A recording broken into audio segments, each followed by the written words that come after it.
What would you say would be the mechanisms through which we can make universities more entrepreneurial and speedier? Yeah. And by the way, there lies the opportunity to be able to speed things up. Well, I think it first starts with the leadership and the governance structure.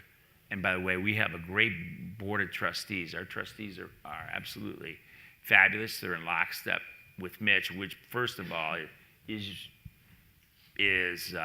not that common in higher ed. So that's a luxury. And then I think it begins with setting a crystal clear playbook. So what's our vision? What's the mission that we're really focusing on? Because it is all about focus, focus, focus.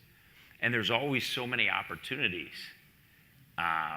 to go this way or that way. So then it becomes, to me, strategy equals sequencing. So it's setting the priorities. And so you have, we always affectionately call it the 28 strategic chess moves. So when somebody goes, hey, I want to do this, you don't go, hey, that's a bad idea, because it's probably a great idea. But we're just not ready for that yet. And by the way, if we get this first building block done, then we can do the other one in half the time, half the resources. So I think that is, I think that's key. And it always comes down to execution. So you got to operationalize things. There's a lot of low-bearing fruit at Purdue. Typically the colleges have all been separate entities. If you're in the business world, the first thing you're going to do is you're going to look at those common shared services, and you're going to centralize it. And there's a lot of gold in those hills, and it also allows you to move faster and allocate resources quicker, because there's a lot of time where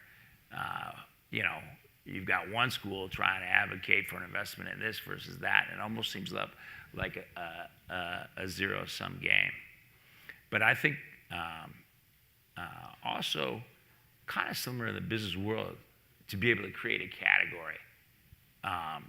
And I think with a global university, I think that's a great concept, because the objective of the game always is to be the category king, because the category king gets 80% of the resources.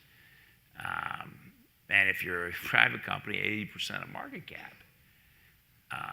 And it's also a rallying thing. It allows people to think clearly in their mind, differentiation, one school from the other and all of that.